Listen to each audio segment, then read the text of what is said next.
أعوذ بالله من الشيطان الرجيم. بسم الله الرحمن الرحيم. ولقد أرسلنا إلى ثمود أخاهم صالحا، أو يقينا لگلو من قوم ثمود تا أخاهم صالحا رور د دوی حضرت صالح علیہ السلام، ان اعبدوا الله عبادت کوي تاسو د الله، فاذا هم فریقان یختصمون نو پس شل دوی دو ډلې چې د یو بل سره جنگ کولو، د یو بل سره جنگېدل. قال فرمایل حضرت صالح علیہ السلام، یا قوم اے زما قوما، لم تستعجلون بالسیئۃ ولی تادی کوي تاسو په بدی، ولی تادی کوي تاسو په عذاب، قبل الحسنۃ مخکې د خیرنا، یا په زید خیر په زید عافیت. لولا تستغفرون الله ولی تاسو بخنه نه غواړئ د الله نه، لعلکم ترحمون د دې دپاره چې په تاسو رحم وکړلی شي. قالوا اویل دې خلقو، طیرنا بکا من بدپالی نسو پتا باندې، وبمن معک او په هغه چا باندې چې دي ستا سره. قال حضرت صالح علیہ السلام فرمایل، طائرکم عند الله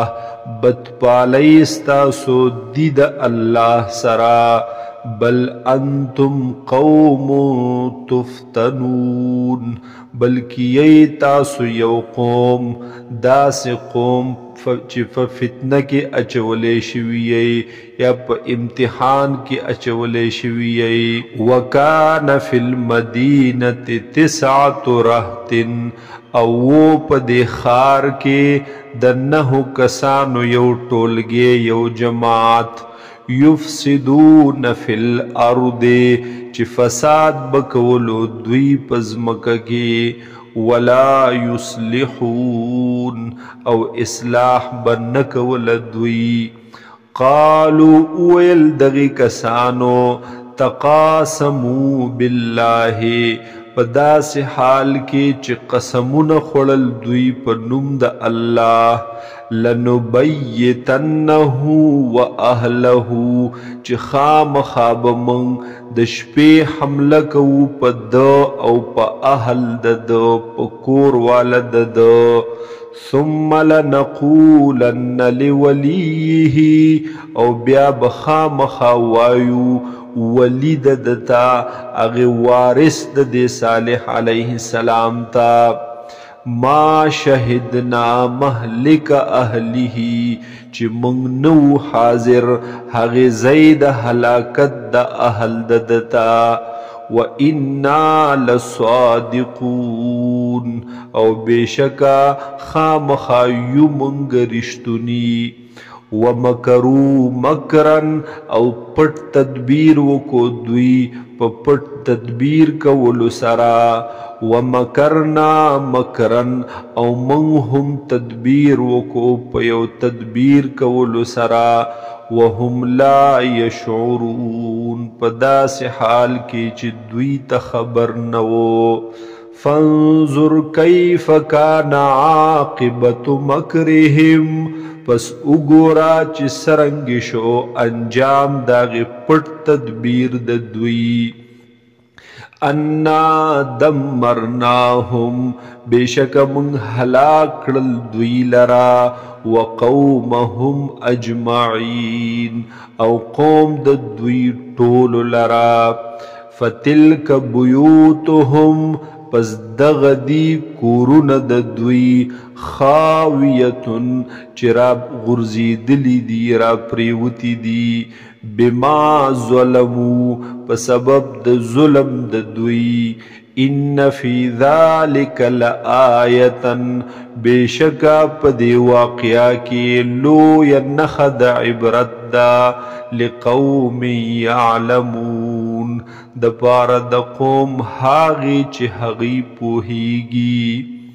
وَأَنْجَيْنَا الَّذِينَ آمَنُوا او من نجات ورکو من بچ کړل هاغه کسان چې ایمان راوړی وو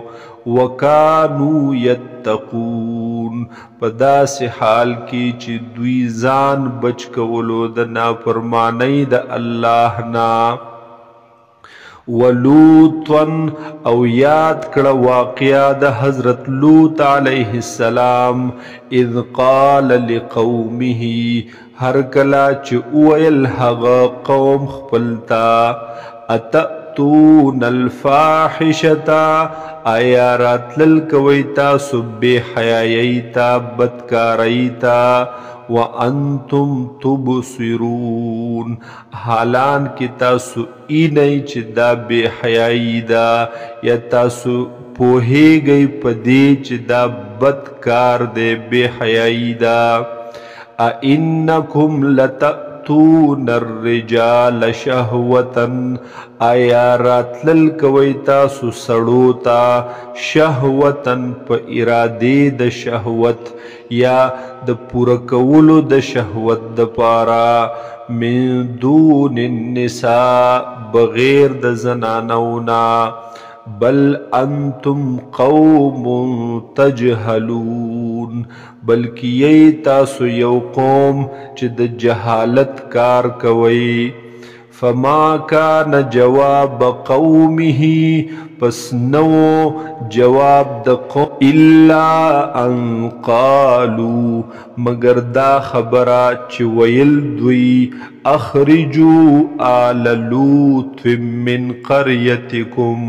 چې وباسئ آل د لوط علیه السلام لرا د کورنۍ د لوط علیه السلام لرا د خپل کلینا انهم اناس یتطهرون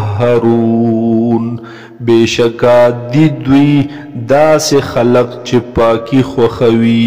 ځان پاک ساتي فانجیناه پس من نجات ورکو حضرت لوط علیہ السلام تا واهله او اهل ددتا الا امرأته مگر بی بی ددتنا قدرناها من الغابرین مقرر کړي و مونږ دا پاغه ورستو پاتې کېدونکو خلقو کې وامطرنا علیهم مطرا او مونږ راورولو په دوی باندې یو باران لرا باران د کانو لرا فساء مطر المنذرین پس ډیر بد دی هغه باران د يرولې شو خلقو